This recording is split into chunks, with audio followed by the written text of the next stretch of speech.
I pledge allegiance to the flag of the United States of America, for which it stands, one nation, under God, indivisible, with liberty and justice for all. So, yeah,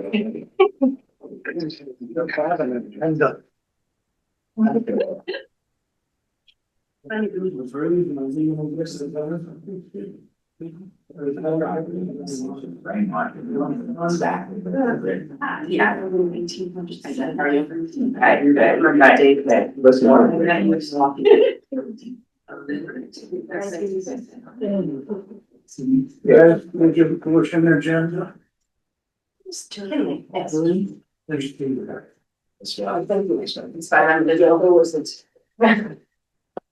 Okay, do I hear a motion to adopt tonight's agenda? Yes, 1, 2, 3. Oh, you. I'll make a motion to adopt tonight's agenda. I'll second. Yes. Any questions, comments or questions? All in favor? Aye. Any opposed? Motion carried. So first of all, I want to thank everybody for coming out tonight. This is a special meeting and folks are busy. So I just wanted to first off just say we really appreciate you all making a special meeting to discuss this topic.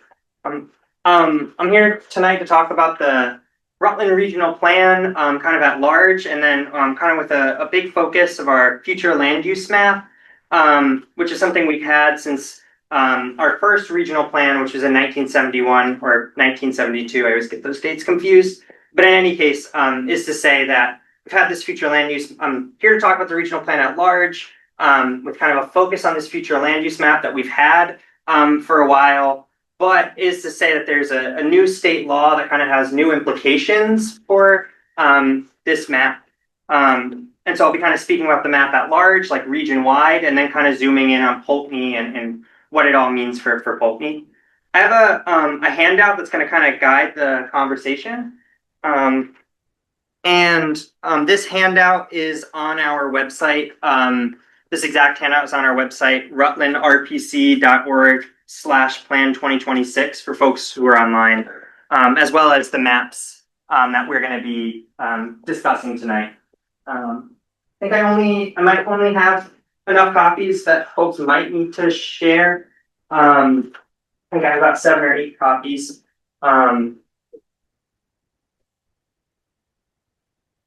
Absolutely.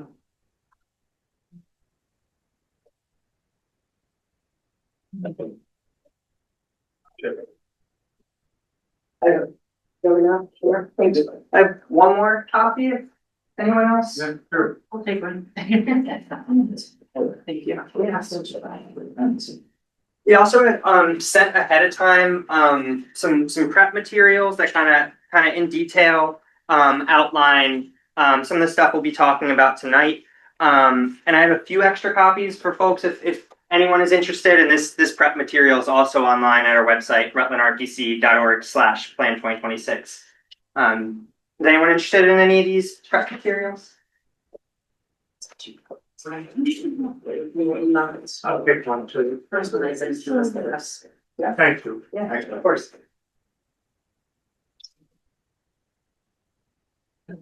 Yeah, so looking at the slide handout, you'll see here on the kind of top portion of the slide handout, you'll see that it says that we're in phase 3 of public engagement on our regional plan.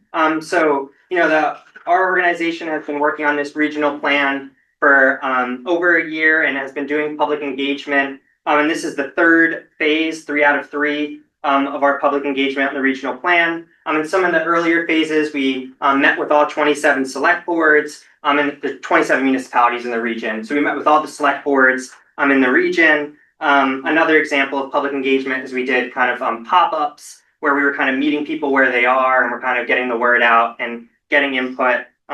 Another effort was in phase 1 when we were kind of kicking off. We really put a big effort on this regional plan survey where we got 1,200 or 1,300 responses from folks from across the region, to help inform kind of the early phases of the regional plan. So it is to say that this is the 3rd phase of kind of a year-long process, and so I'll be talking about the the regional plan kind of at large as it relates to that.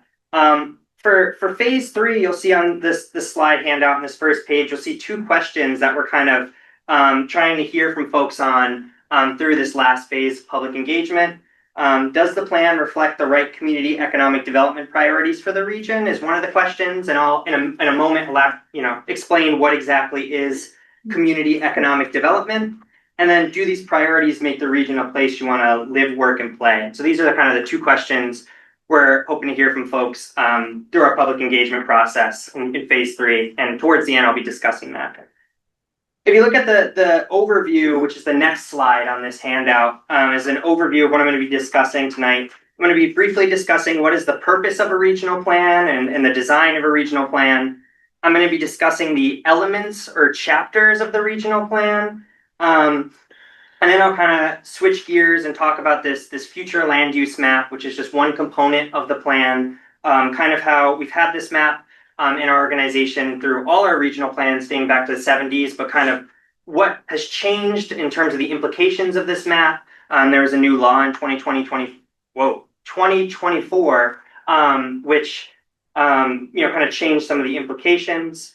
And I'll kind of speak to this map both on the region-wide scale and then zooming into Poultney and what it all means for Poultney. And then I'll kind of close out with some kind of broader public engagement opportunities relating to the regional plan at large. So if we flip over to the next slide, there's a slide on the purpose or design of the regional plan. You'll see in this slide and the next couple slides in the top right corner that there's applicable Vermont statutes. So the purpose of the regional plan is actually spelled out in state law. And it is to say that in the next couple slides, you'll see in the top right corner that there are basically specific state laws that are requiring us to do specific things in this plan. So it is to say that part of the purpose and part of the regional plan is really driven by state law. And ultimately, this plan is going to need to be approved by a state body that makes sure that the plan is essentially checking off all the boxes with all the laws, is the simplest way to put it. The regional plan, it operates on an 8-year time frame. And so, we've had these regional plans dating back to the 70s, and they're updated every so often and kind of are planning for a specific time frame. So our hope is that this plan on the regional plan would be adopted in mid-2026. And so the time frame for the regional plan is really mid-2026 to mid-2034. So that's kind of the time horizon we're talking about when we're talking about the regional plan. The purpose of the plan is to guide, growth and conservation, and it's really centered around community economic development, which is balancing economic development with social, cultural, or environmental priorities. So that's really what we're talking about when we're talking about community economic development, is balancing those 2 aspects. The plan is really trying to shape a kind of pattern or design to meet future needs. And it's kind of balancing growth and conservation. I did mention that this plan is guided in part by state law, but it's also guided by our values as an organization. So we strive to be flexible to meet the unique needs of 27 municipalities in the region. So Poultney is a town with zoning, and 1 in 4 towns in the Rutland region do not have zoning. And so it is to say that there's kind of a broad spectrum of land use values. Some towns that do choose to have zoning regulations and kind of, I guess you could say, take a more active role in land use decisions. And then there are towns without those regulations. And so we want this plan to be, flexible for all towns, whether they broad spectrum of values as it relates to land use planning. And so we want our plan to be representative of those broad spectrum of values. We also want the plan to be locally led. As I mentioned, we've kind of done this public engagement dating back to over a year. And that was part of our effort to really make this plan locally led and hear from folks early so that we can and continually keep reaching out to folks so that we can incorporate public input. Having public input is good for the sake of just having public input, but it's also good because it actually increases the probability of success. And we really tried to make an effort of hearing from all 27 municipalities in the region so that no community is being favored over another community. There's also values of equity and sustainability, and we also want the plan to be outcome driven, which is to say that we're trying to set ourselves up for success and actually finding ways to really measure how we're going to track progress on our goals. So it's a lot more tangible and clear whether we're actually making progress on a specific goal or if we're not. So we're really trying to set ourselves up for being able to measure specific outcomes. The next slide of this handout is a kind of visual representation of all the chapters or elements of the regional plan. And you'll see in the top right corner that there's also applicable Vermont statutes. And so really this is just kind of a visual representation of all the chapters in the regional plan. And in each one of these chapters, there are specific state requirements that have to be adhered to. So examples of the chapters of the regional plan are things like economic development, natural resources, transportation, housing, or the working landscape, like agriculture and forestry. Yep. You just did exactly what I was hoping you do to explain the working landscape. Yeah, great. And essentially, the idea here is that if you look at the visual, they're all connecting to land use. And so this is kind of a visual representation to say that we have all these goals, and the land use chapter is kind of the chapter that kind of helps fit all the pieces together. And is really at the nexus, I guess, if you will, of the regional plan. I'm now going to kind of turn from the regional plan in general to this future land use map. Is kind of now where I'm heading. So if you look at the next slide, you'll kind of see there's a good bit there's a lot going on in this slide. So I want to kind of break it down for everyone. First off is that this future land use map I mentioned, our organization has had this map since the early 70s. So it's not a new map by any means. What is new is that from our first map up until this law was passed, our organization had the discretion to choose how we wanted to categorize different areas. And so over the decades, we named areas different things and had different logic behind why we categorized areas. This law, Act 181, which was passed in June 2024, now is requiring our organization, the Rutland Regional Planning Commission, along with all the regional planning commissions in Vermont, there's 11 of them, all of us have to use the same type of categories. And for each one of these categories, essentially state law outlines kind of specific statutory criteria. So in order for us to map a specific area under a specific category, we have to meet specific criteria essentially from the state. And in addition to that, there's a kind of a guidance document or a methodology from all the regional planning commissions. So we're interpreting this law the same way. So there's specific terms that are used in the law that are kind of squishy. So an example of that is the term walkable shows up. And so what exactly is walkable, right? Like you might know it when you see it, but how do all the regional planning commissions across all the state of Vermont decide if a specific area is walkable? And so this is just an example I'm trying to give of like, why do we have this guidance document? But it is to say that there's like a uniform definition for some of these terms so that we're all applying it the same way across the 11 regions across the state of Vermont. I'm going to kind of briefly go over these categories now, and I want everyone to understand the categories. Here I'm just kind of trying to talk about a region-wide perspective on these categories. But then when I have a map where we're going to zoom into Poultney, and I'll explain in a little bit more detail about each of these categories and how boundaries were created and things like that. But I want to start with some regional context so you kind of know how Poultney fits in within the larger pie, if you will. So the first two, going from left to right on the land use categories, there's downtown centers and village centers, and these are the kind of mixed use core or mixed use center in a given village. And really these two categories are gonna, upon approval of the regional plan, would relate to the state designation framework. And once I pull out Poultney's map, I'll kind of make sure to really point out these areas so folks really understand where exactly we're talking about and where those boundaries were determined. There's also these planned growth areas and village areas which surround the center or surround the downtown center or surround the village center.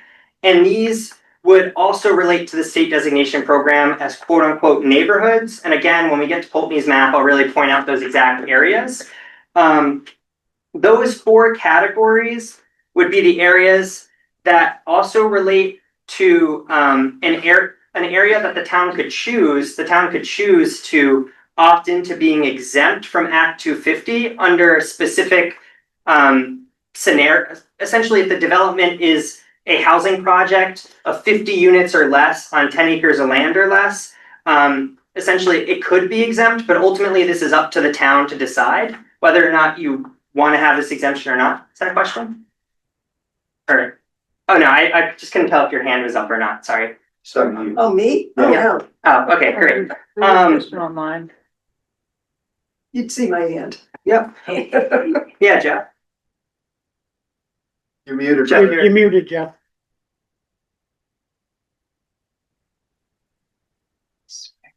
Oh, it's still me. He might still be muted. You're muted, dog. We can't hear you. How's that? There you go. That better? Okay.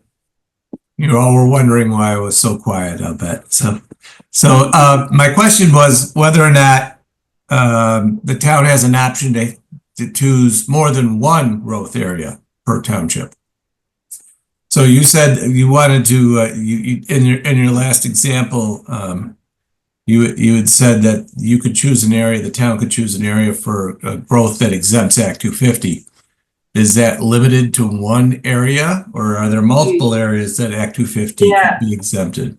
So it's specific categories on the map, especially specific categories as mapped on the regional plan future land use map. So it'd be these 4 categories: downtown center, village center, planned growth area, and village area. So the culmination of those 4 categories would be the area that the town could choose to be exempt from Act 250, but ultimately the town would have to opt in if they'd like. And when we get to the town map and I point out those specific areas, I'll also explain exactly how the town would choose to opt in, if that's something that the town is interested in doing. Now I have a question. Yeah. Now, being exempt, if the town decides to be exempt from the Act 250, is that like a blanket exemption or is it case by case? So it'd be in the specific area, like areas of town that would be under these specific mapping categories when we get to the map. And so it'd be in a specific location, and then the proposed development itself would have to be a housing project of anywhere between a single family home all the way up to 50 housing units on 10 acres of land or less. Or it could be a quote unquote mixed use development. Still waiting for a little bit of guidance from the state on exactly what is a mixed use development. For example, if it's 4 commercial structures and one of those structures has a single housing unit on top of it, that's mixed use, residential and commercial. So that would be mixed use, but it's almost all commercial. So does that count? I've gotten that question specifically, which is why I'm bringing it up. But it is to say that housing units of anywhere between a single family home up to 50 housing units on 10 acres of land or less, or a mixed use development on 10 acres of land or less. But if the town chooses this exemption from Act 250, are these projects automatically exempted or does the town still get a say in this? They'd be automatically exempted. The town, though, your zoning is still your zoning. So they'd still have to get their zoning permit, like they'd have to get their zoning permit anyways. Yeah. Do you guys, I'm assuming you've given more thought to this than I have, and probably maybe some of the people in the room, because you guys are focused and fixed on it. Do you all have some guidance to offer in the course of this meeting in terms of how we can think about it in a way that aligns with what you guys are looking at? I'm not looking for a way to think about it, but does RRPC have kind of a stand on how to approach this particular topic? Yeah, so we're here to kind of outline sort of the implications, and the implications being you don't have to go through Act 250. So that's, a proposed development would have one less permit that they'd be required to get.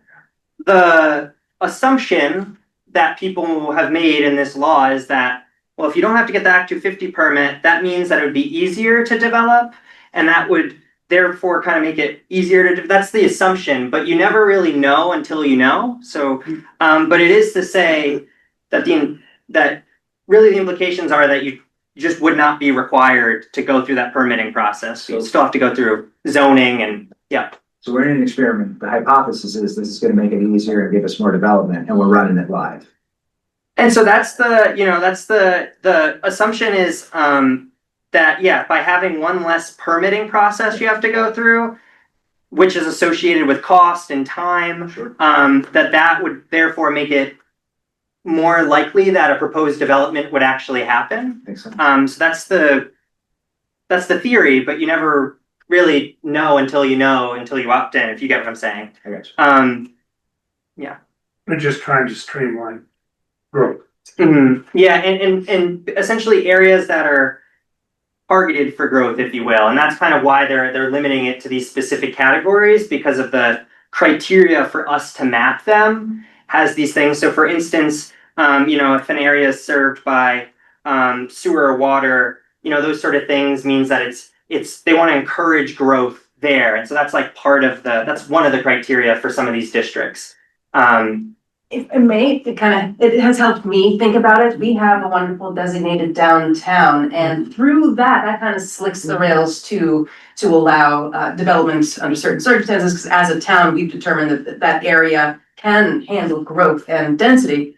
And we get that. The state trusts us to do that because we have subdivision and zoning already handled locally. The towns that don't have subdivision did not qualify for the downtown designation program.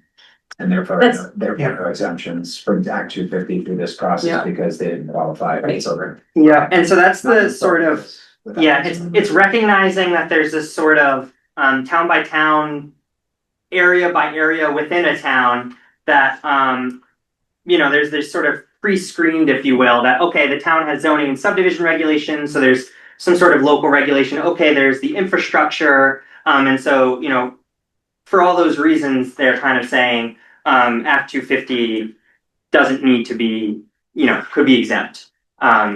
Is sort of the logic, I guess, behind it. Yeah. I've got other questions that you might not be able to answer tonight. You might not be able to answer right now, but you might pull it through your presentation. Yeah. It's a 301 question and a 101 question.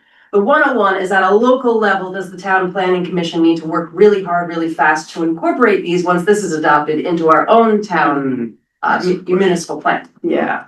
I think some of these, so one of the requirements for these areas is that we had to look at the town plan and we had to look at the zoning. And so one of the things is that there were specific boxes that needed to be checked, specifically that like the town already sees this area as being planned for high density growth.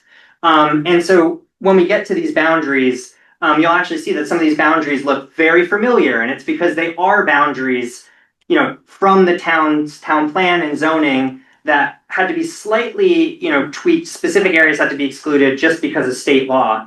And so there is, I would say, no, really. I don't You don't have to sweat too hard. No. Largely replicated what we've already done over the years. So. Yeah, and it's really specifically with these areas we're talking about that could be Tier 1B exempt. Yeah.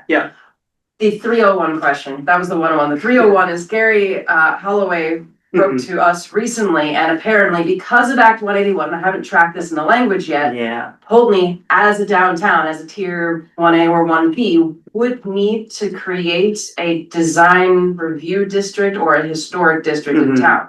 Just something that's been talked about in years past. Yeah. My understanding was it failed about a decade ago. It's a new decade. Yeah. But what, do you know anything about that part of it? Yeah, so there's a couple, and one thing I should do when I follow up is that the state, like 3 or 4 days ago, put out 3 or 4 days ago, or maybe 5 or 6, but like within the last week, put out a really helpful packet on the designation program and sort of how Act 181 changes these things.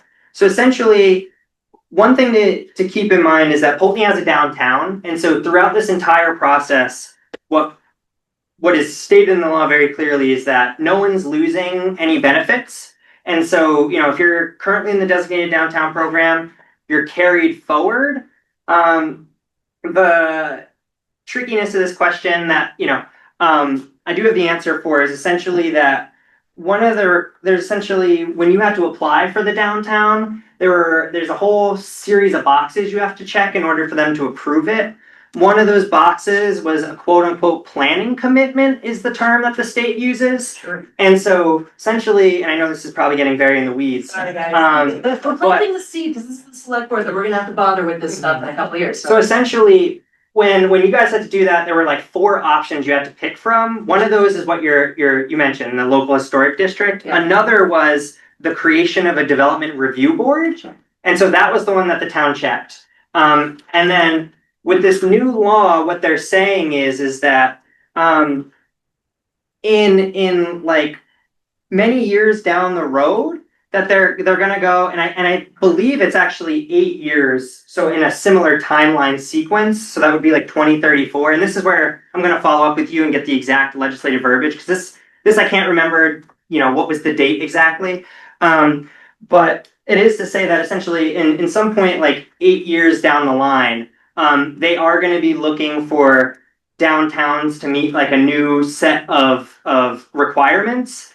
And that box, the planning commitment, they got rid of the development review option. Not enough. Yeah, A so little more. so essentially the options are like what you're discussing, a local historic district, Or design review. or that's the other option. Green Yeah, shutters. yeah, exactly. So yeah, it's one of those things that I think is a good way of putting it. That was Yeah. but it's one of those things that in 6, 7, 8 years, it's that sort of time horizon that they're essentially going to be looking at towns for having, once the transition period is over, essentially. Alright, so we gotta start looking in 3 years. We have to. Yeah, and so I'll follow up to get you a firm answer on that. Thank But you, I'm sorry. I yeah, didn't- no, and this is why I'm here, right? Is to answer these sort of Yes, it is. questions. So, yep.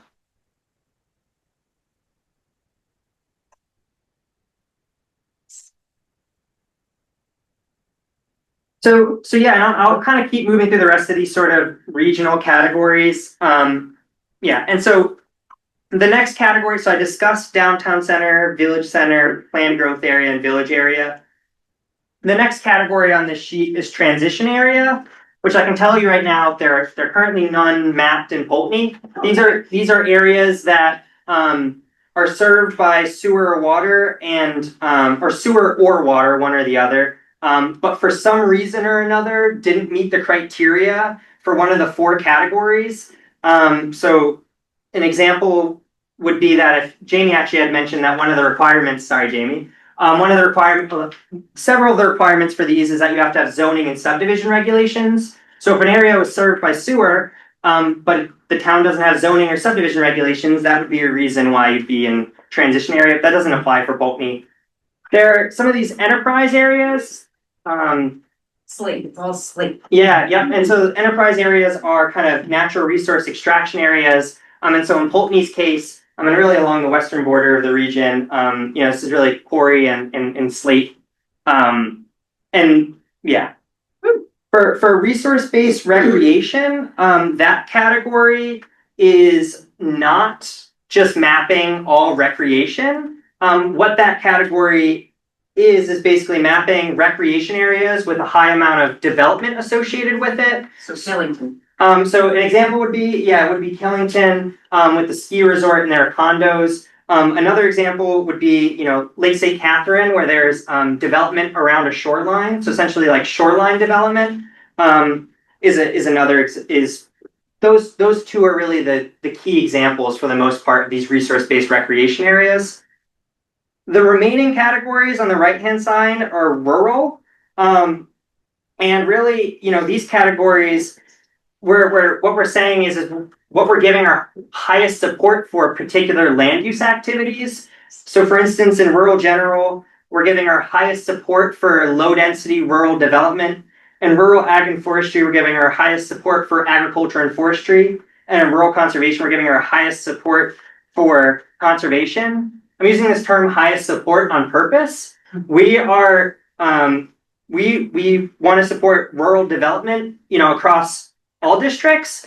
So what we're really saying is highest support is really to say that, you know, we're saying this would be a great area for conservation planning in the future, or agriculture and forestry. But if someone wants to develop, you know, rural development, whether it's single family homes or, you know, a rural business, things like that, that's something we want to support. But it is also why what we're using these categories really to do is say, you know, here's where we want to, you know, give our highest support for continuing agriculture and forestry into the future and continuing conservation. But is to say that if someone wants to go and you know, put a single family home, or they want to put a rural business, that our plan is not going to get in the way of them doing so. This is a good time to mention that how the regional plan shows up in kind of regulatory purposes is that it's limited to if you need to get an Act 250 permit. And so not all development needs to get an Act 250 permit, but if you do need to get an Act 250 permit, that process is that there are 10 criteria, and the 10th criteria is quote unquote conformance with the regional plan and the municipal plan. And so, you know, essentially, our plan is not trying to put up any like really additional barriers to rural development, unless those, you know, for some reason Act 250 wouldn't allow the development. So because Act 250 already has all these criteria that already kind of regulates different types of environmental components. So if otherwise Act 250 would approve it, our plan is not really trying to get in the way of rural development. Where we might, you know, have more of a, you know, we can go and say something is not in conformance would be if it was not a rural development in one of these rural categories. So for instance, if there was a big box store and, you know, on a rural land, that might be something that we'd look more at whether that's conforming with the regional plans. That's sort of the idea is that we're looking at things that are more regional in scope. So a single family home is not regional in scope. A small business is not regional in scope. So, you know, our intention really is to limit it to being regional in scope, and in these rural areas, making sure that the rural character is maintained. Does that make sense? Yeah, I wasn't to answer your question. Oh, yeah, no worries. Yeah. Regarding the 3 rural Yeah. areas, I think we've all seen places where you just have single family house. So are you encouraging people to do, if it's going to be a decent sized development, do cluster housing and then leave a good swath of the forest or? Yep. So yeah, we encourage that, but I just want to be clear, we don't require it. But we do, you know, in these categories. Yeah. So in the plan, you know, if you go and read the document, that's discussed in these specific areas, is something that we strongly encourage. But it's not something that we say you shall have, you know, you have to do this, and something that, so ultimately someone who is thinking about developing a particular area and goes to look at the regional plan to see, hey, or is my proposal, will there be, you know, is it in conformance? They would see that statement and say, hey, the regional plan strongly encourages it, but it doesn't say you have to do that, essentially, if that makes sense. But it is something we encourage because it allows for, you know, conserving things like wildlife corridors and providing for the same amount of housing units. Yeah, okay, thanks. Yeah.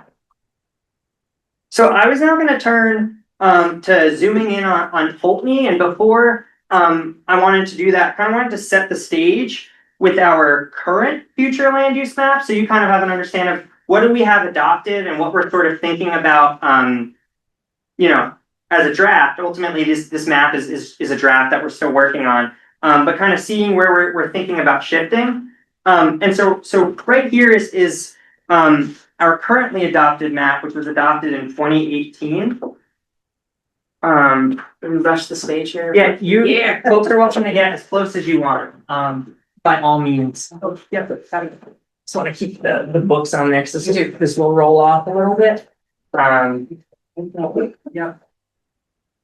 Yeah, and so if we looked at a regional, or actually this is great. So Poultney actually has, our region-wide map has four categories. And actually all 4 of those categories show up in Poultney.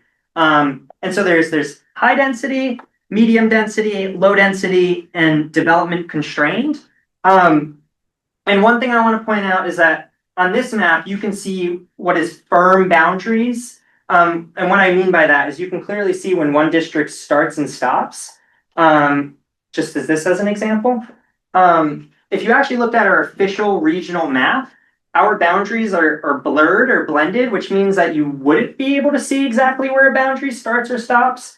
And we can't do this under this new standardized statewide framework through the new law. So that's why we wanted to kind of remove the blended or blurred nature, so that as we're kind of thinking about this, you get an understanding of the sort of areas that are currently mapped in our current regional future land use map. Essentially, the high density area is downtown Poultney and East Poultney. The medium density areas, the shoreline development around Lake St. Catherine. The low density development is really like rural residential development, and that's most of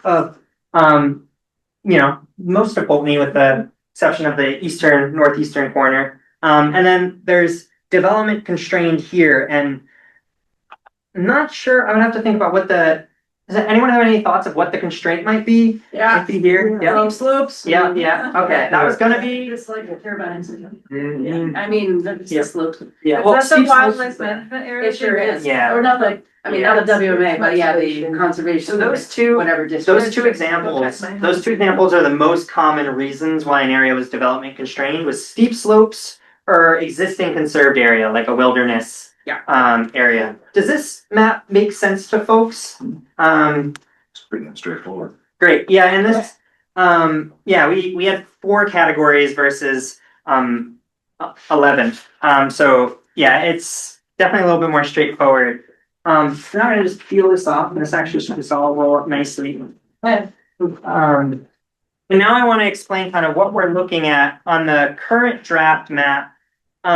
For folks online, I just want to make everyone aware that the draft map that we're looking at, and I'm going to explain each of these categories and exactly how how this came to be, and ultimately it's just a draft.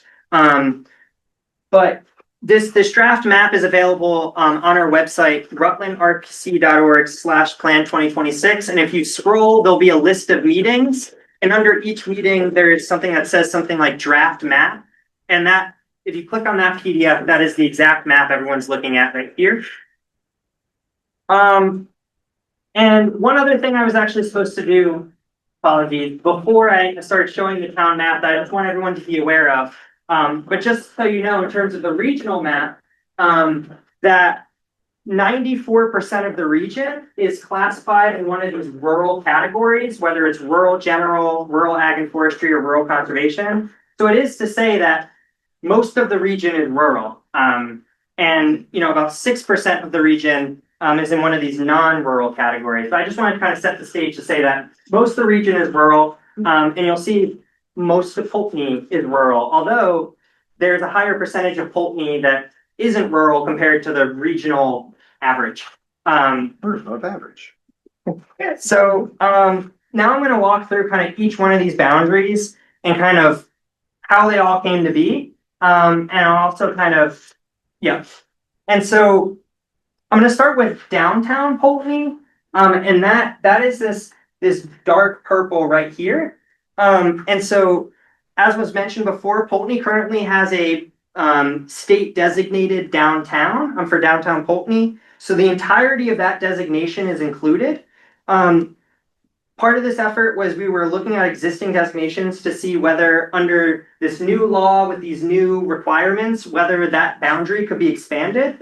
So one area that was expanded, and we were really looking to see if there were adjacent civic or commercial enterprises.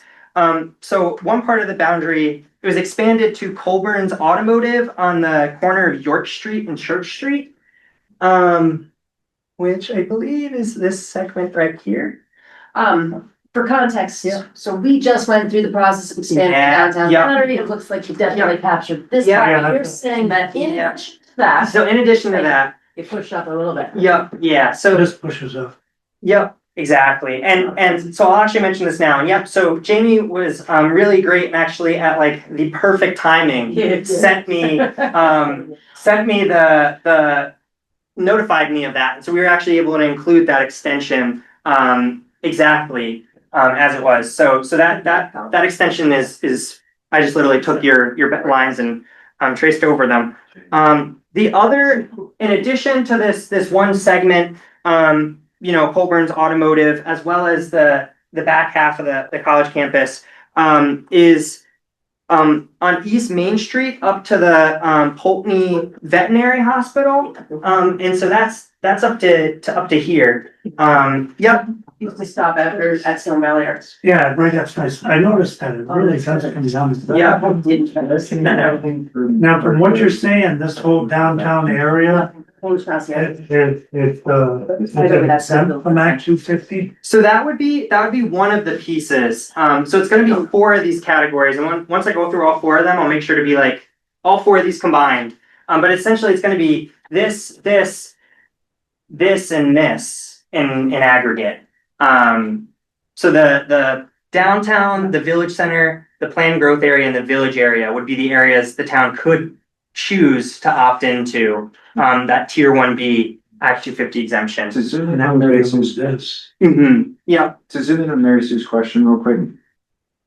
Is there, if we lift that speed bump, is there another speed bump that could be placed if we need to?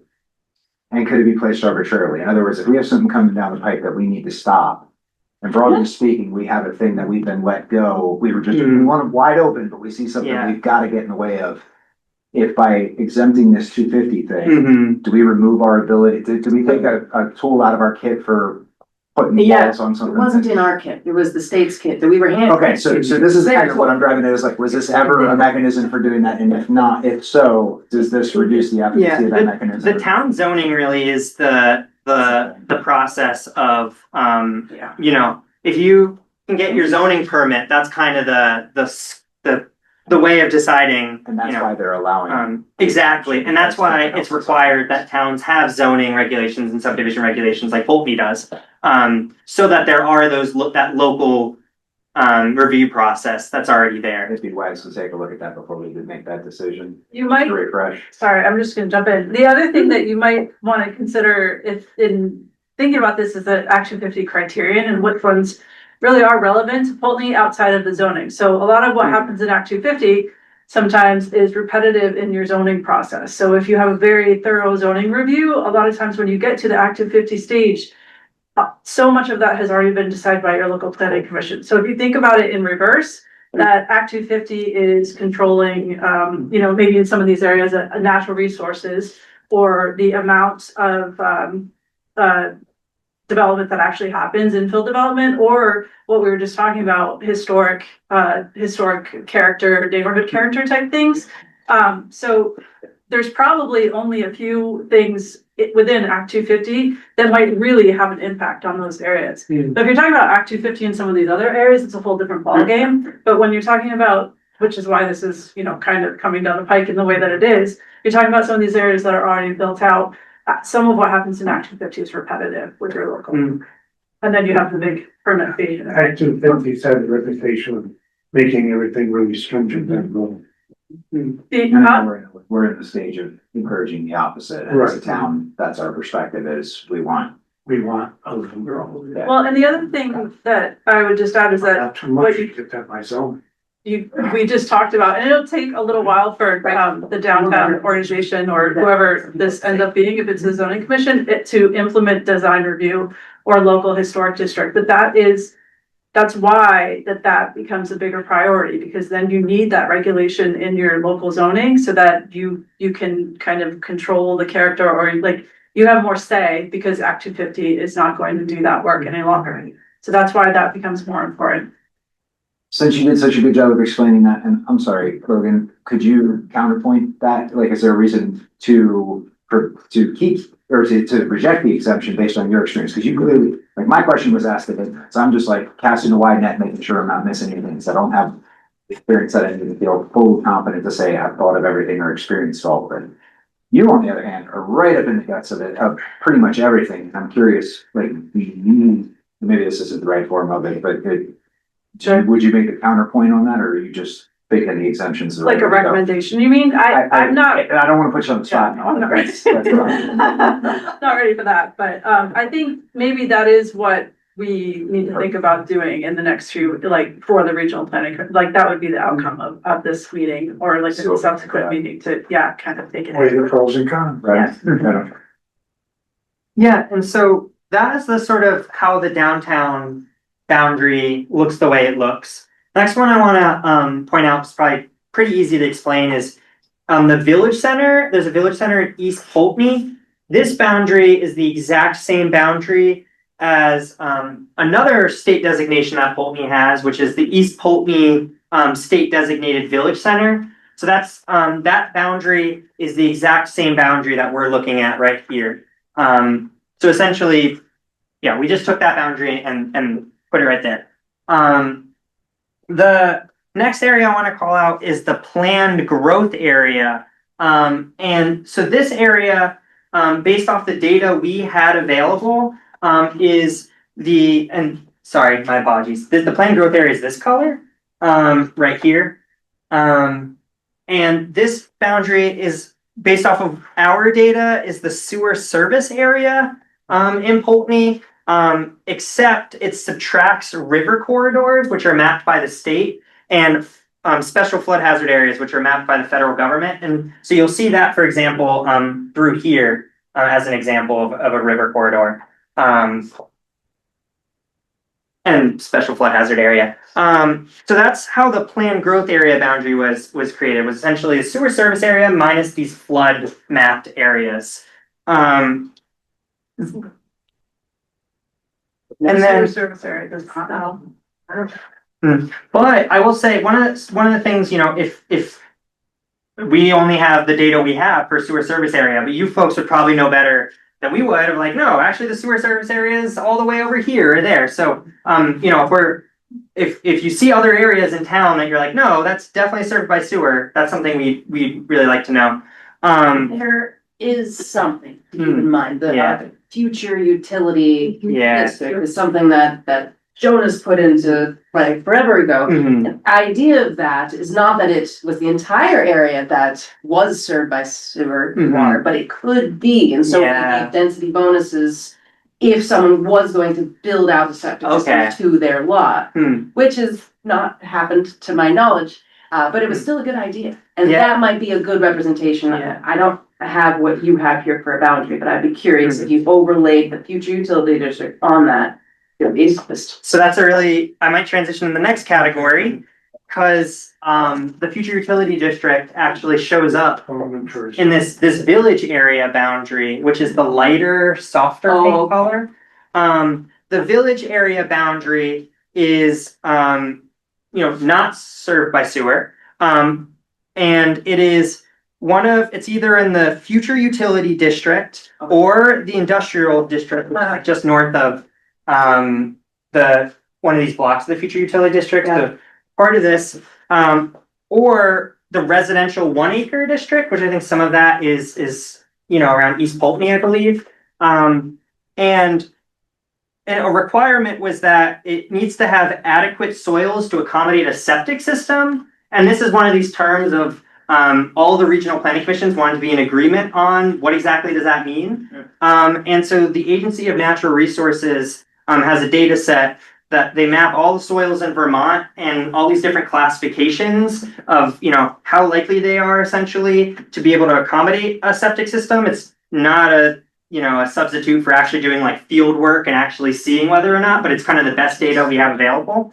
And so there's like 5 or 6 classifications, and class 1 through 3 was considered adequate soils for a septic system. And so essentially it was the future utility district or the industrial district or the residential 1 acre district, one of those districts in Poultney's local maps, that has adequate soils for a septic system, unless it's excluded by one of these river corridors or flood hazard areas.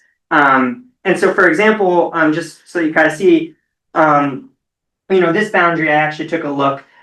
This boundary aligns pretty well with is the future utility district and the industrial district. And then this piece didn't have the soils to accommodate a septic system, and there's some flood constraints. So that's an example of kind of how your current map boundaries were slightly changed in order to, but you know, some of these other boundaries are pretty much the exact same boundary as your current local Yeah. maps. That is, Yeah. I don't know, leave it, but the future utility district, the idea was that we want people to tie in to the system. Yeah. Very badly. That would be a wonderful outcome. So that would make it like, we don't care about village areas Mm. necessarily. We want Yeah. that extra step of planned growth should go here. Yeah. Just in case that changes how I to. Yeah. agree with you, Jamie. Yeah. I mean, I think that, that doesn't, so the criteria for the creation of the village area being soils doesn't actually Right. matter here, Yeah. right? Because you're Yeah, some tying people into an don't care. existing system. They know that.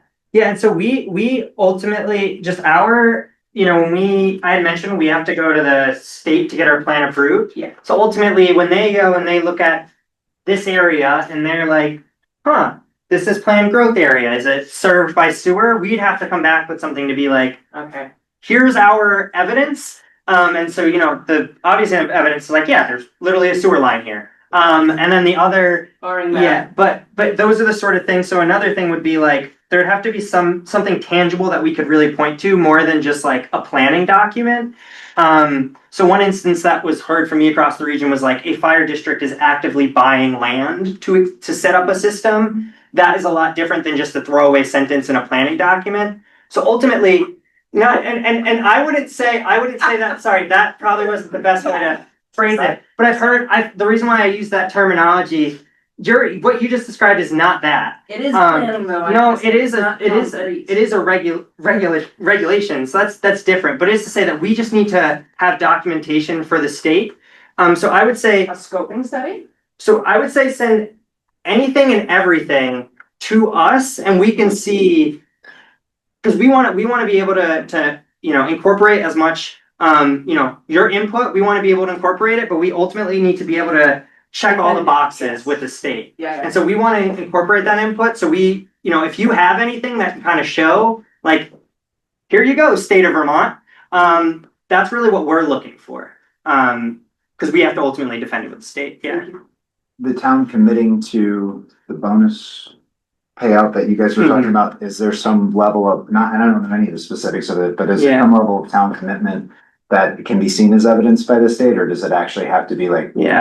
And so these are one of these things I think we don't really know. Bad actors And could so use that's that. why I would say send, you know, that's why we're gonna ultimately want to have everything that we can to go and be like, yeah, no, this is why it checks off the box, state of Vermont.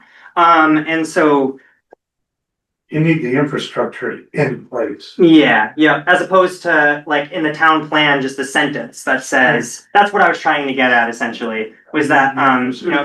That would answer your question. Does the distinction matter if we're not planning on exempting Act 250, just out of curiosity? The distinction doesn't really matter in the Act 250 exemption sense. So this is a good time to mention this. So these four categories we just went over, downtown, village center, planned growth area, and village area. These all four combined, this would be the area that would be All of it. all four. Right. And so one, yeah, So- and so That's what I said earlier. My question was whether that Fine. currently can spot, do we need to worry about that currently can spot if we're not looking to exempt that Now- whole area? yeah. Do we need to expand the area, we're planning on the exemption? Yeah, Or is yeah. that solely, we're planning on, we gotta get as much area as we can? Yeah. So, you know, one thing, if we actually look at the slide handout I had given before, there's a slide essentially that has a pie chart, that kind of shows, you know, it's essentially a percentage of land area in Poultney specifically. Yeah, it's actually this pie chart right here. But on that slide, you'll see that we are, you know, we are requesting any suggested revisions from the Yeah. town. And so one of the specific suggested revisions, you know, that you might want to look at is, you know, let's say you are interested in opting into tier 1B, is thinking about whether these boundaries are the boundary you want exempt, right? So maybe there's some reason why you want one of these boundaries to be a little bit bigger, or a little bit smaller. And so thinking about, whether all of this should be tier 1B, or if there's a specific area that you might be like, or maybe you're like, there's an additional area that's not currently mapped that you'd want to be mapped. These are the sort of things we're especially interested in hearing from folks on, whether that makes sense. And ultimately it's up to the town, whether you want to opt in at all. So the Act 250 tier exemptions, we haven't talked about that yet. Yeah. What those actually mean. Yeah, exactly. So, is tier 1B the highest exemption that Poultney is eligible for? Yeah, and so there's two exemptions, tier 1A and tier 1B. So tier 1B would be that housing one that I mentioned earlier. So anywhere between a single family home up to 50 housing units on 10 acres of land or less. That's tier 1B. Tier 1A would be all development is excluded. It is exempt from Act 250, whatever it is, housing, commercial, whatever. The requirements for that is definitely higher, and it's more squishy on, essentially there's some rulemaking occurring. There's a guidance document that's being produced by the state board that would go through that process. So we're a little bit unsure of certain terms that they're using. So for example, they use the term adequate administrative capacity to handle permits. What does that term mean? So for example, is it adequate? Is it adequate in the sense of like, hey, we have however many zoning permits, and hey, our zoning administrator can accommodate those permits. That's one type of adequate in my book. A different type of adequate would be you have a full-time zoning administrator. We don't know what they mean by that. So we're still waiting for more explicit guidance from the state to say exactly what that is. We have been saying to towns really focus on tier 1B because it's a lot clearer now on what that process entails and what the requirements are. And we can say, yeah, Poultney is eligible for tier 1B. Tier 1A, we're still waiting from the state board, which is the same state board that actually approves a regional plan. So does that answer your question? So It does. Poultney is kind of on the edge, I would say, but we really are seeing that maybe Rutland City might be the only one that could qualify. Your region, What's but then the- Burlington, Montpelier, Yeah, and South our- Burlington. Yeah, yeah. People. And actually, and even in Rutland City, there's one of the boxes we know that they would need to take some steps in order to be eligible. So the bar is it's a pretty high bar, but I don't want to say that Poultney wouldn't be able to do it because it's still a little squishy. Does that make sense? Is Yeah. it squishy, is it, so, based on what is being said, I'm getting the sense that tier 1B has some real benefit to us, and tier 1A is almost like a black mark because it suggests that there's almost like an emergency level type of situation going on, and maybe I'm just getting a bad read, but what's the vision that was cast by the state when they came up with the tier 1? I know, Sorry. the tier 1, but I'm just curious, I'm trying to get like, Yeah. what's the idea? What was the use case that someone was thinking of when the committee put the tier 1A thing together, and what were they trying to accomplish? Because I can kind of see the tier 1B thing. I'm just curious. They're ultimately trying to say that there's a various amount of land use planning going on across the state of Vermont. Towns with no regulations. Sorry to put this on you. No. These are great questions. So there's towns with varying levels of regulations. Some towns with zoning, some without. Some with subdivision regulations, some without. So like that's a whole bucket. Then there's like infrastructure. So there are parts of these towns that have certain types of infrastructure and there aren't. And so they wanted Act 250 to kind of acknowledge this diversity of regulations and infrastructure. And so that's how the exemptions were created. And then the subset of tier 1A versus tier 1B, I think was an acknowledgement that certain areas, like there are areas with infrastructure, but then there's like varying degrees of infrastructure and varying degrees of regulations. So like Burlington's regulations and capacity and infrastructure is pretty different than say Poultney's, for example. And so I think they're trying to equal out this Act 250 with this sort of varying, I got you. framework. Thank you. And it sounds like for tier 1A, it's although it's complicated and there's a lot that even the state doesn't know what goes in. Yeah. In theory, it would further support development. Yeah, so both tier 1A and tier 1B would support development. Tier 1A would be any So development. more diverse development. Yeah, That applies to the local zoning. yeah, ultimately, for any of these exemptions, just like you would anyways, you still gotta get your zoning permit if you still gotta get your zoning permit. So is that a function of like the administration capacity, whether or not you can qualify for 1A? Like if you've got more administrators, you can handle Yeah, the downstream effects of taking away the state restrictions on development? yeah, yep, Okay, cool. Yeah. yeah, Tier 1B primarily for housing. yeah, yeah, yeah. Yeah, except for it's housing and then that mixed use development, which is, yeah, which that term is. Computers following. Yeah, So, yeah, and ultimately, if you are, let's say the town does opt in and then someone, had a mixed use development and they weren't sure, am I tier 1B? Like, how does this fit? You would ultimately go to Act 250 and you'd get what's called a jurisdictional opinion and they would tell you, yes, you do or you don't fall into this exemption and here's why. But yeah, it is housing geared. Yeah, yeah. Logan, can I ask you a question about the downtown? Yeah. You had called out the specific suggestion that this area be made potentially extended to, what was the, auto shop? Over. Yeah, I Oh. think that's what I said. That's the Yeah. one across from the old village firehouse, right? Right. Okay, It's closer, the state has another. so following Church Street, this is north of the rail trail, right? And that's the resident. So just curious about, so this is GMP back here, and I'm kind of curious about what criteria, what you use to determine that maybe it just be bumped a little bit farther north to that one specific parcel, but not any of these other areas, surrounding areas. Yeah, so we were really looking for like really adjacent. And so if it's an adjacent being like right next to it. And so that's why, for example, that was directly next to it. Another example of adjacent would be like an adjacent street. And I guess what I would say is if that's something that the town, we're looking for kind of like revision requests from the town that we can essentially go and look into, and we would respond and say, hey, like that sounds like a great request, like it meets the law, so we're going to include it. And or we would say, hey, this is why we can't include it. So that would be something that if the town is interested in.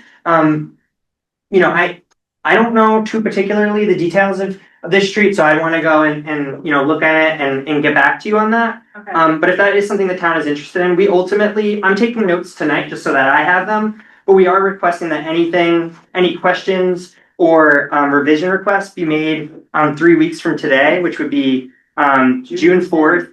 Oh yeah, you're right, June 10th. Yep, I actually am looking at slightly different. Yeah, so June 10th. You could write down as a note to hook me up with a shape file Yeah, for this, then you can play. yeah. Yeah, and I think the other thing that I've noticed is that the area across from the town office is it bisects Mhm. that street right there, and there are some residential properties, and then of course you're down here by the high school and Yeah. town garage and some Citizens Center, like yeah, so those areas seem like logical places to. Yeah, and actually, I think Furnace Street in particular was one of these areas where when we were thinking about areas to expand, it was kind of going back and forth on for the exact reasons you had highlighted. And so that's another one of those if that's something that the town thinks makes sense, then we can go and relook into it and get back to you on that.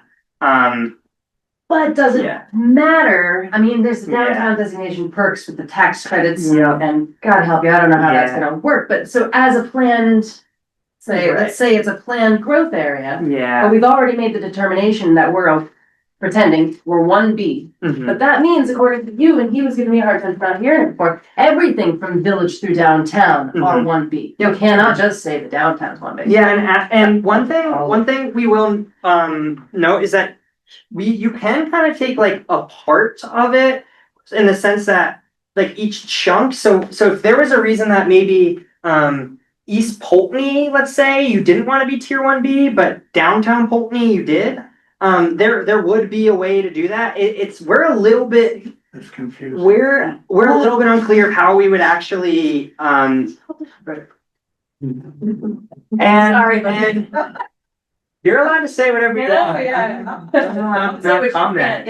And so, yeah, so but fair point. Yeah, and so it is to say that, if that is something you want to do, we can make those sort of things, work. We work with the town in order to, figure that out. But ultimately, these 4 categories have to do with Act 250, the downtown, the village center, the planned growth area, and the village area. Those 4 categories have the option for this Tier 1B Act 250 exemption. The difference between the categories themselves is that the planned growth area and the village area, so this color and this color, would also be eligible for a neighborhood designation. Which we've talked about. Yeah.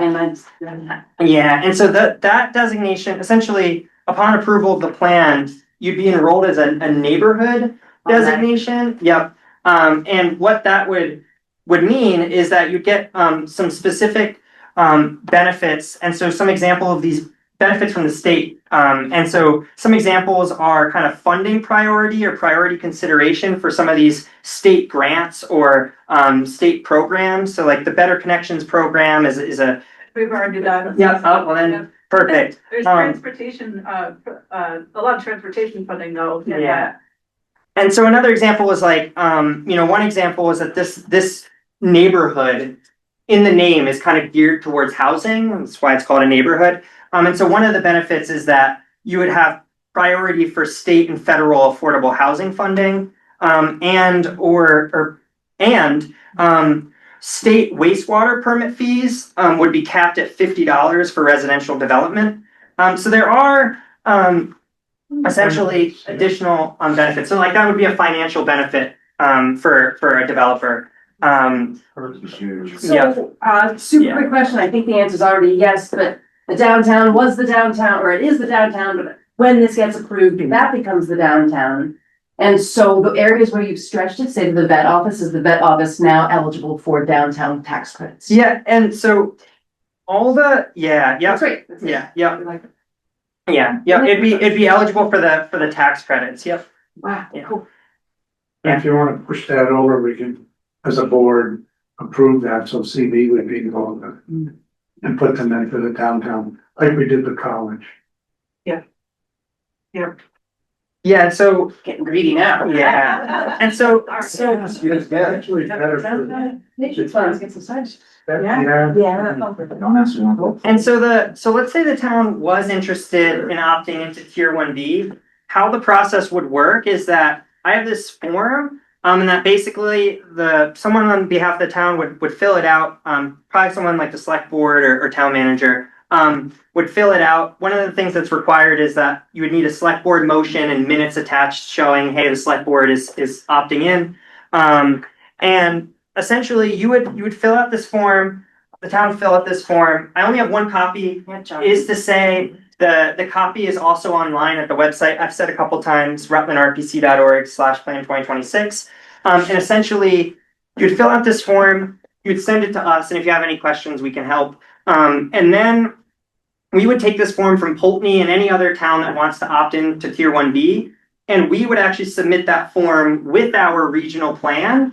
And so upon approval, when they go and review the regional plan for approval, for it checking off all the boxes, they will also be reviewing these forms and the Tier 1B requests from the town. And so when our plan's approval is also the Tier 1B approval, it's all at once. So once you fill out the form, we really kind of go through that process This for the would be town. done before June 10. No, this is July 1.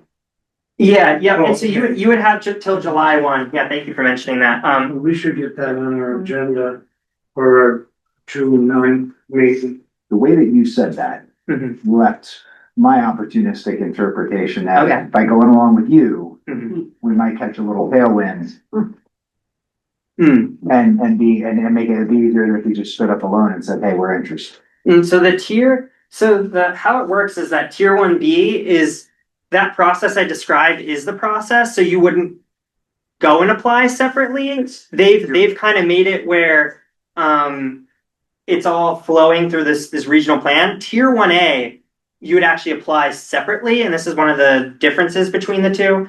So we're going along with you if we go along at all. Yeah, Got it. yeah, and maybe the guidance comes out from the state, and we get that information, we pass it along to the towns, then you all review it, and you're like, huh, actually we do meet the requirements, and maybe the town does want to opt in.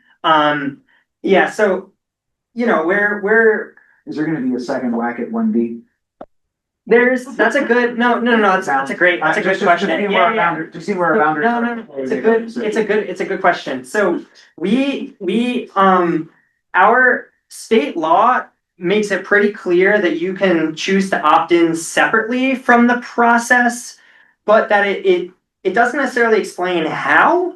And so it's pretty clear that you could do it, but we're a little bit we're gonna need to figure out, from the state exactly what does that process look like. How we're interpreting it is that we'd have to like amend the regional plan in order to do that, which is a whole process. But Now or never. I'm just trying yeah. to see if there's any extra. And I'll just also say, because I usually get this as a follow-up question, it's a similar answer, but if you were to opt in now and then want to opt it out, it's pretty clear that you can opt out, but again, it's unclear exactly how. And our interpretation is that we'd have to amend the regional plan. No. Is this So we're this is one of these things that we have a list of questions for the state. And part of this is actually getting all those questions too, because these meetings, we've been doing them for all 27 towns in the region. And so, through this process, we're getting more questions that we all want to feed to the state, and some of them are similar questions. Is this one that's sticking around? Like, cause sometimes depending on where we're at in various election cycles. Yeah. Things can be like great ideas that fizzle in. Yeah. 20 years. I think that's one of those things that's like a crystal ball kind of question where you would need a crystal ball for it. And so We're stuck with it for at least 8 years. I was just wondering if there's like somebody who's gonna be around forever. and one thing- This is their pet project. one thing, For sure. one thing we are anticipating is Yeah. that Always an unknown. one thing we are anticipating is that there might be a reason that we need to like amend the map for example, like a town sets up a sewer system and all of a sudden a whole new area qualifies and the town's interested. And so we're under the assumption that there might be things change, and so that like this map will probably need to change with it. And so we're kind of expecting that the map would need to change more often than kind of historically. Another thing to mention is that there's this mentioned amending the regional plan, and it's like a whole formal process to do this. A new thing with the law that was created was that there's like this sort of streamlined map amendment process. So say you only wanted to add, a tiny area here or change a tiny area. They kind of came up with like a streamlined process, recognizing that it's only a minor change. And so essentially it is to say that both our organization and state law is kind of acknowledging that this map will probably change more often than the map has changed historically. Become a continuous review board. Well, yeah, it's called the land use review board. Yeah, yeah, and so that's that, yeah. So ultimately, these four categories would be the tier 1B, downtown, village center, planned growth area, and village area. The downtown and the village centers, the downtown would be maintaining its benefits. With the downtown, if it's already enrolled, the village center is already enrolled, so it all maintains its benefits. And then this planned growth area and the village area would get these new neighborhood designation benefits. And then they would become new. Yep, yeah. Yep, upon approval of the plan, those areas would be enrolled. I can keep so the rest of the map does not relate to the state designation program and is not related to any Act 250 exemption. And so I can kind of transition to the rest of these areas. Do we get a hamlet? I don't see You it. do, yeah, it is a very tiny dot, and I will point that out. It's actually in South Poultney. It's this tiny Label. dot, yeah. And It's so clear. and yeah, right here. It makes no sense. And so ultimately, a hamlet, which is a tiny dot, is ultimately a historic rural cluster that, in South Poultney's case, these were the historic residences for folks who were working at the quarry. And, so essentially this area is a historic center, quote unquote, but it didn't really meet the definition for a village center or a downtown. It didn't, I might be wrong, but it's really just historic residences. There's just a couple houses. Yeah. Yeah. Well, that's very demoralizing. Right there. It's a tiny little dot. Right Yeah. by the end. And it's ultimately just, yeah, and so it's ultimately just acknowledging that it's sort of it was a historic center. Yeah, a little hamlet. Yeah, and this might be one of the things. One of those soap people. Yeah, but that's a good observation. So I guess I'll keep moving through some of the rest of the categories. There are enterprise areas, which enterprise areas are, natural resource extraction or commercial land use with large areas. Yeah, and so it's slate. So there's this block here that is bordering Fairhaven. There's the corner off Lewis Road right here. There's I think the McCarthy Quarry Road. I think it might be this segment here. And then there's this other quarry to the west of Lake St. Catherine and to the east of Route 31. Yeah, and so these are the enterprise areas. And if there are any other quarries or commercial land use that uses a large amount of kind of land area, that you might want to think as enterprise, that's something, if that's something you want to also give as kind of a revision request, by all means. And then there's also a resource-based recreation area, which is a buffer just around Lake St. Catherine. And this is just a uniform buffer around the whole lake and the entire lake. So even in Wells, it's the same sort of buffer. And so that's the sort of non-rural categories. The rural categories, I want to start with rural agriculture and forestry, which is this color right here. Can I ask you a question before you move on about the resource-based recreation? Yep. So you said that it was areas that are built out already around recreational resources? Yeah. Are there parts of this of the lake you think that aren't really built out? No, I'm no, just the lake's curious good. about recreational assets that are not built out. Yeah, and that's not the Rail trail. Yeah. The little trips. Yeah, and we're it's really more about recreation assets with associated development. It would really be more what that's around. So for instance, like the long trail isn't mapped, or the D&H Rail Trail in Castleton isn't mapped, or That's because you're not allowed to put housing on that property. But you could put housing around the property, Well, just like Lake yeah, St. that's- Catherine is, right, so. So if they don't have a little. yeah, and so it's kind of mapping what's development. existing in that case, I guess. And so that's sort of and this is a future land use map, but some of the criteria in the state kind of sets us up to mapping what's existing, and sort of, recreation assets and then what's already existing associated development around it. Yep. So we have a parking area that serves the rail trail. If it had like a bus shelter, Yeah. then maybe it would have classified. Well, and I wouldn't say, that the rail trail, I don't want to say that there's no, if that's something the town would be interested in, we would look into it.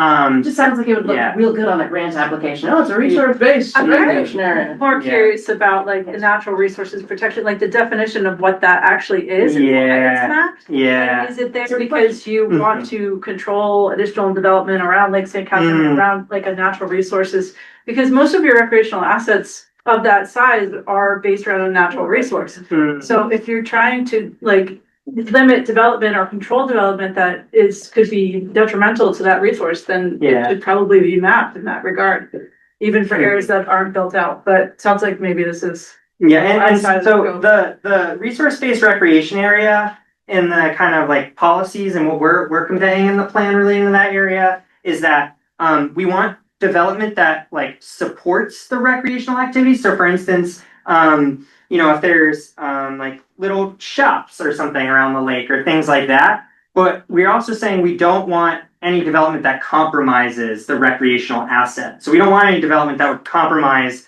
the, why people like going and hanging out at Lake St. Catherine. Like we don't want, like that's the sort of language that's conveyed in the resource-based recreation area. Like we want to encourage development that essentially is supporting the recreational assets and people who are coming down to Lake St. Catherine, but we also don't want development that would, do the opposite and kind of ruin that asset, I guess, if you will, for everyone. Yeah. Am I misunderstood? Like, What would you know what that definition is here? Yeah. Yeah. Yeah, this came up in a commissioners meeting actually early on too, that, I mean, so, trails are Yeah. built out, only has 50 miles of recreational trail. Right. So it stands to reason that people will want to be purchasing land Yeah. that's near the trail, Yeah. building near the trail, and not just, this particular Yeah. trail, there's trails statewide that are dealing with this kind Yeah. of conversation. So if the definition is for that reason, to try to protect that area for the resource that it is, then it really should be mapped in that way. Yeah, and it's kind of doing, I guess in a way, it's kind of doing both functions in the sense that like it's encouraging development that would support folks that are coming to use that recreation asset. So like a new shop, but also is trying to protect the asset itself. I would say though that the thing that I think makes Poultney probably unique compared to some of our other towns is that there was a trail network, so not just like a single trail kind of running through, but there's like clusters of trails. That is probably more similar to how there's a lake and there's cluster development around it. So I would say that if there are specific recreation assets that you folks would really like to see as resource-based recreation, that'd be really a great revision. We need to put that on this. Yeah, and so I would say, The rail trail itself. yeah, Both have to be incorporated. yeah, let him say no. yeah, and so I think that's no, and I think that's really great feedback to hear, and that's sort of the thing that we would really like that ideally in writing, so that yeah, because we want to make sure we're hearing you correctly in the sense that like we want it in writing, whether it's you go and say, hey, just in writing what you just said here so that I'm hearing you correctly, or you might want to like you could even map it out, so you could even go and take a pen and draw on this map. I'm leaving this map here. That you might want to draw out the exact area ultimately. However, I'd use the term "send me your wish list" is sort of what I said. Send me everything and make me have to say yay or nay. It's sort of the way, and then I can explain to you. I looked into this specific revision that you're suggesting, and here's why, based off the state law, we couldn't do it, or in the opposite. This fits it perfectly, so we'll add it. And that's sort of why we're meeting with all 27 towns. Is that the exact sort of stuff you all are mentioning? You're going to have that local knowledge that we're really trying to use to make really kind of a map that feels right for everybody in the region. What's the buffer? What's the buffer width around the lake? Is Yeah. that standard? 1,500. Well, for the resource-based recreation. Yeah, designation? it's smaller. It's a little bit smaller than 1,500. I want to say it might be. That's what the zone Yeah. Yep. is, like to know. But it's Yeah. a standard buffer Yeah, around. and I'll triple check. I think it's about like 700 or 800 feet. If we mapped out but- a trail that Yeah. they would be. That's You- actually that. We have the that's trail, side we of could it. toss on a buffer. Yeah, I would To say make up the buffer. what I would say make it what you folks want. You know what I mean? And that's the same thing with this. Maybe the town you said the town has a 1,500 buffer, and maybe you want that buffer 1,500 foot buffer, and maybe you want that same exact buffer reflected in this map. Is it set up for more regulations? If you really took all the trails that go all the way up, they go to East Poultney, does that mean it's more regulations for those trails that go from there all the way? What does that really mean? Oh, you mean if you're adding these sort of resource-based recreation areas, what does it mean? I would say, it's higher. If you were trying to gear it more for higher density growth, I would say that would be a reason to map it as a resource-based recreation area. There's only certain parts of it. Yeah. I was just thinking about this, probably the trailheads, because Trailheads. everything else is, for this particular trail network, that's not state owned, it's a easement, right? Or not an easement, it's an access agreement with the landowner, so the landowner has access to the trail through their property, but the other locations where people may not Yeah. have that kind of, access is around a trailhead. Yeah. But it does seem like eventually this is gonna lead to more regulation in that area, I would think, right? Is this the place to preserve the trails? It's, I don't think that's the sole intent, like, we're not trying to map every recreation asset. Okay. So like that wouldn't be the level of, yeah, we're really trying to, the definition uses the term large scale recreational facility in statute and state law. And so that kind of is to say we're not trying to map every recreation asset. It's Sure. so I've got friends around the Yeah. country that know about Slate Valley Trail, Yeah. their mountain biking. Yeah. So this is and so I think that probably rises to that level, yeah. And we haven't, so- I don't think we've started advertising. Yeah, it's a good it. point. This is a thing that could catch Yeah. the whole community and bring it to us as soon as we Yeah. have somewhere for them. We're still gonna be interconnected, if you think about the trails at Killington, will be coming down the village, so that's the big advert, eventually, all these trails are gonna be connected, so you can go anywhere, you can go from, yeah. It's like snowmobile trails that go from here to north, that's the kind of same thing that's gonna be happening with the bike trail. Based on that, are you in support of designating those trails resource-based recreation, or is that at a level of complexity? Because we're hooking up both north and south or east and I think west or depends on whatever. what our regulations, what does it mean for us? What does it mean? Nothing yet. That's what I'm saying, nothing yet, but what could it be? And there's probably only, I think Slate Lake Trail only has like 5 or 6 homeowners they have to give, like Killington has 99. So that's a very But big that's difference, ours something you is could private, when, yeah. as a continuous review and put in at a different time, Yeah. if the town wanted it. Protect- Once this develops and you find where the regulations end and begin, Yeah, you might be able to put that in if it doesn't hurt them. makes sense. I mean, think we- so far, I think this is only, or it's best applied to the trailheads parking space, or areas that we, 20 years from now, we can envision growth directly related to the recreational based asset. Is that a okay way of thinking of it? Yeah, I think that's a good way of thinking of it, yeah. To you in writing and we'll put up a map and then you can. Yep, yeah, It also lays the Yep. groundwork for the trails interconnecting the heads if we decide to expand out from there. It's like we already said, this was important. It turns out the rest of this also needs to be included along. So Yes. all good lines. When Act 250 looked at it, that's what they looked at, the two Right. tailgates. Is this impacted at all by, or if the land is in current use or land trust? yeah, so I'm glad you mentioned that. So the rural agriculture and forestry boundary, if it's not in any of these categories we just discussed, right? So enterprise, resource-based rec, if it's not in any of these categories we discussed, and it is in the current use program as of 2023, it's mapped as rural ag and forestry. And so that's why you'll see these boundaries are pretty parcel based. So these are parcels in the current use program. Yeah, that's the boundaries. Yeah. That's great. Yeah, so there's 38.5% of Poultney is in the rural ag and forestry. And essentially that program, for anyone who's not familiar, it's a tax program that you have to annually kind of show that you check off all the boxes. And one of those boxes is that you're doing some sort of agriculture and forestry activities. And so ultimately it's because it's a tax program, it's a helpful proxy to show that there's some sort of agriculture and forestry. And so our intent is to kind of say, hey, we know that there's some sort of agriculture and forestry and we want to support landowners in that endeavor. The current use program is a tax program that you could choose to opt out of, but you have to pay a penalty. And so it's a kind of acts as a financial disincentive. But let's say a landowner did want to do that. Our plan's not trying to say, hey, you could, like if you choose to pay that penalty and you put up a single family home, we're not going to get in the way of doing that. But why we map it as agriculture and forestry is to say, hey, you're in the program now, and you're doing some sort of agriculture and forestry, and we want to support you if you continue that in the future. And really, it's the best data set we have available to say, hey, there's actually agriculture and forestry of some scale because it's a tax program. If you're not in any of these categories, and all these other categories, or ag and forestry not being in the current use program, but you are in one of these conservation planning categories, layers, and I can kind of highlight exactly what these data sets are if folks want to know.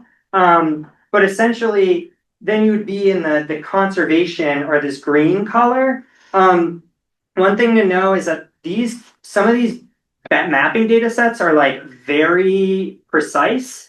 And when you overlap them over on each other, sometimes you get some of these like tiny little spots. That level of granularity is ultimately, this is a map. And so we're planning on like these little tiny splotches. We're planning on smoothing out some of the other, some of these circles, for example, are examples of buildings that are done in some of these. And so that's the sort of, granularity that does make sense, where we want to say, hey, there's a building here. So we definitely don't want it to be in conservation. But that back half of the lot is completely forested.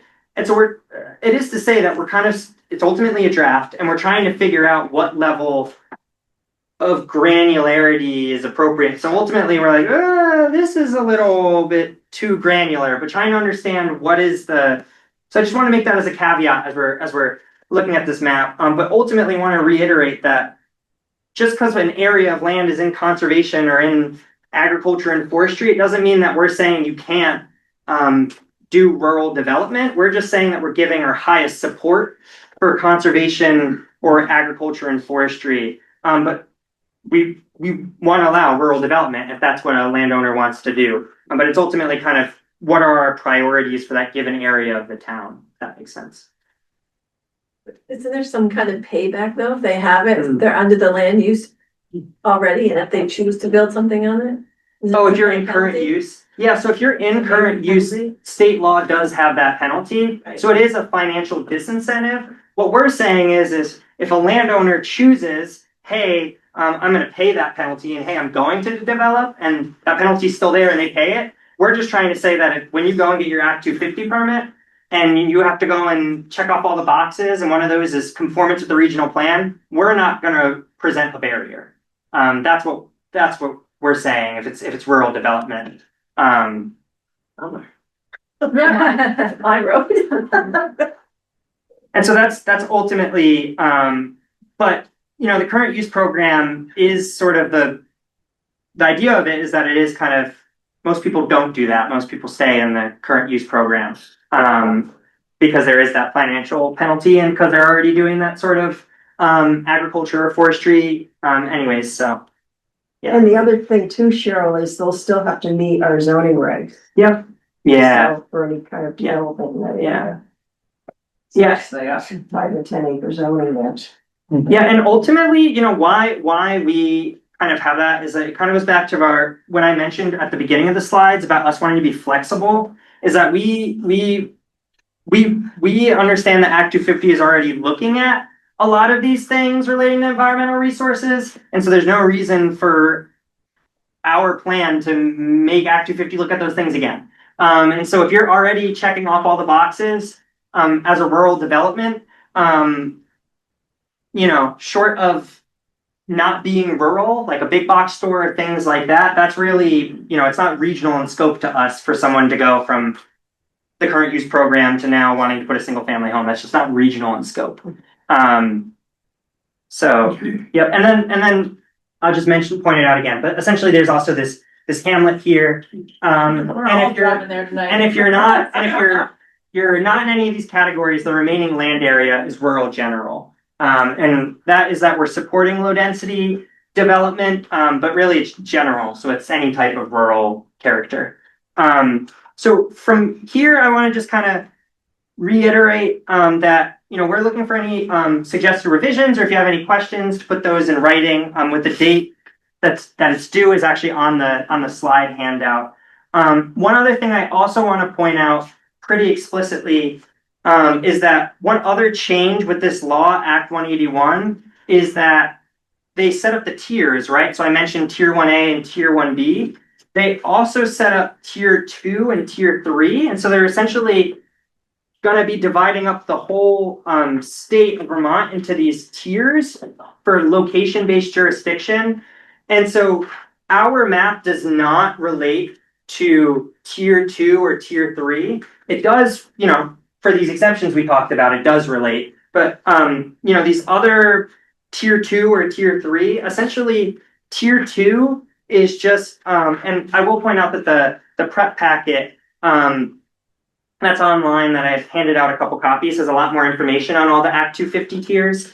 But essentially, Act 250 is going to be, this board, the Vermont Land Use Review Board, is going to be setting up these tier 3 areas that are going to be essentially have additional rules or criteria for development. And so they're quote unquote critical natural resources. We don't know what these critical natural resources are yet, and we don't know what the additional rules are. All this is going through a public rulemaking process by the Vermont Land Use Review Board. One of the things I'm going to do is follow up with the first opportunity to engage through that process, where they're going to be hearing from the public on what could these areas be. But I just want to reiterate that these new areas for additional Act 250 jurisdiction has nothing to do with any of these categories or anything like that. It's going through a separate rulemaking process by the Vermont Land Use Review Board. And then there's also this tier 2, which will be pretty much business as usual with Act 250, with the addition of what's called a road rule. And what the road rule is essentially it's an additional trigger, if you will, or additional reason you might have to be required to get an Act 250 permit.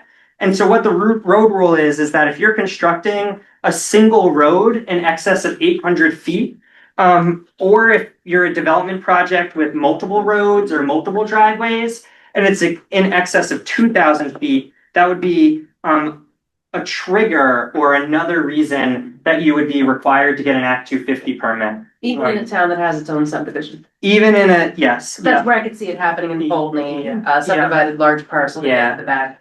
Yeah. Oh, So that would trigger Act 250. yeah, and so the intention there was really about like forest fragmentation and like Would that happen within the area that we're considering they was exempt from it? no, so But yeah.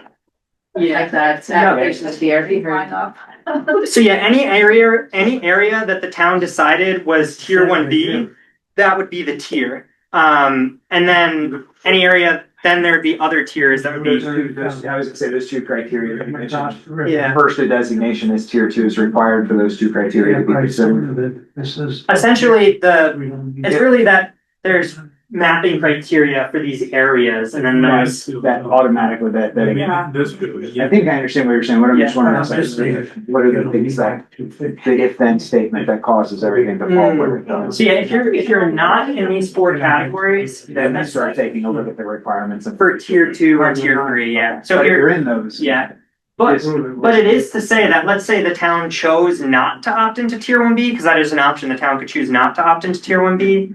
If you chose not to opt into tier 1B, then these areas would be tier 2 or possibly tier 3, highly unlikely. We don't know till we know, right? But it is to say that an area is classified into one of the tiers, whether it's tier 1A or tier 1B or tier 2 or tier 3. One area is going to be classified as one tier.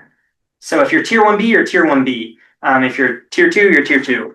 Yeah. Logan, can I ask you a question for point of clarification? So it sounds like this will be on the select board's agenda for the June 9th meeting to sign. Yeah. So if the board signs this, there's nothing on here about the specific areas that are included in tier 1B. Is that something the select board will need to make a decision on at that meeting? So Yeah, they and want so- to include each of those first 4 areas, downtown, village center, planned growth area, and village area in tier 1B.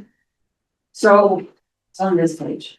yeah. We've got to get him any written requests or map adjustments by June 10th, which lines up nicely. I thought I read that. Oh, but you- this is so this is the changing the map. Yeah, there are 2 different due dates. Okay. Changing, making suggested revisions, whether it's a resource-based recreation area or whatever. Making suggested revisions is 3 weeks from today, which is June 10th. Getting this form to us would be July 1st. Yeah. So we can approve it and the revisions can come after. And that's like. Yeah. Okay. So it'll be tight. Yeah. Mhm. Where is that? On that. Yeah. Who needs sleep in?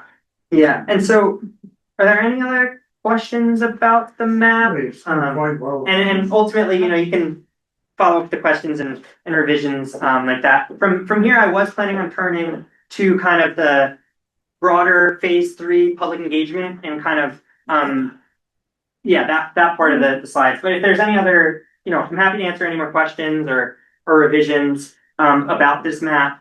And I will just mention, I am planning on leaving this map and the map I had showed earlier here, but this exact map is available on our website, rutlandrpc.org/plan2026. And yeah, that website is all over this slide handout, so you don't have to remember it. But you're going to send me the Yeah. geographic information, the shape Yeah. file. I will work with you to see about downtown expansions, to see about the trailheads potentially. And then get it to you guys, yeah. Yep. Something else, I feel like there was 4 things. I know, I heard. We didn't authorize, that was a general question, Logan. I don't, hopefully it won't apply to us, but you know, with the flooding that's happening. Yeah. Was that taken into consideration? No. Those maps too. The flood related maps. So they're updating those maps, like FEMA is, and it's been a pretty long process. And so Just one question. that FEMA map is like Did you pretty dated. issue those? The state's river court and maps one type of flooding. So there are like technically multiple types of flooding. And the state river corridor is another type of flooding. And that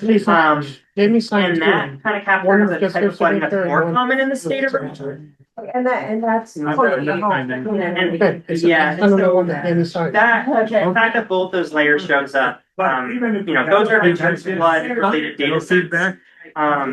But feedback. Saying, so they're not built here, and it's like, well, find it out. yes, and that's why these sort of corridors show up here. Good. And down here.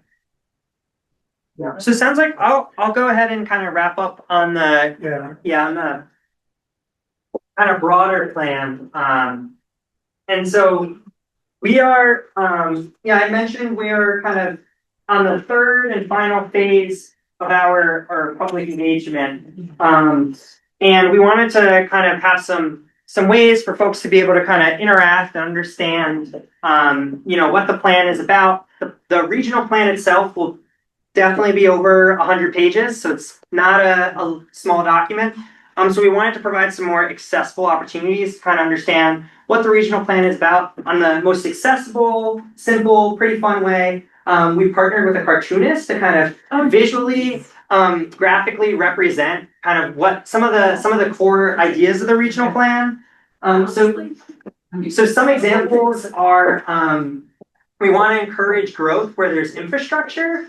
And I will mention that this graphic is also on our website that I've mentioned a couple times. But one example is, we want to encourage growth where there's infrastructure. So there's a guy here that says the infrastructure is here. Why not build? There's also towns with infrastructure, sewer and water that have plenty of capacity. And so we also want to encourage growth where there are these systems with plenty of capacity for new growth. There are also many great historic buildings across the region, including in Poultney. And so we want to capitalize on these historic buildings to meet modern needs. So new housing in a historic gem, or a historic building that's accommodating new businesses. We also want to support, the forest products and agricultural industry. And so, here's an example of someone who's using maple syrup. And so that's just, an example of a forest product. Another thing is kind of some of the challenges of, we need more affordable housing, but, kind of market economics and the cost to build and kind of, that being a barrier for housing, or, more expensive housing being built. There's also, more flooding happening, and sort of, hey, there's more reoccurring flooding happening, and how do we grow, acknowledging that this flooding is becoming an increasing occurrence. And then there's also natural resources and scenic resources to protect. And so this is really ultimately like a fun graphic to understand some of the core themes, but for some folks this might not be enough. And so but you also might not want to read 100+ page plans. You want something that might be a little bit more meat, but not 100 pages. And so what we also did was we created chapter summaries. So for each chapter of the regional plan, there's a 1-page summary for each chapter. So for example, for housing, a 1-page summary broadly of kind of the current conditions. Hey, there's this many housing units. Here's the median year built for these. It's kind of like a synopsis of the current conditions, synopsis of the future trends. So for example, hey, demographics are changing. What does that mean for housing? And so, section on future trends, and then also kind of the goals, policies, and actions synopsis of all of that. And so essentially kind of a 1-page summary for each chapter. And then we will eventually, so those 2 things I mentioned, the visualization and the 1-page summaries, those are available on our website right now. And then the actual full draft of the regional plan will be available on, I believe, June 9th. June 9th. And for the visualization, for the chapter summaries, and for the regional plan, we're getting public input through a survey on those 2 questions I led with.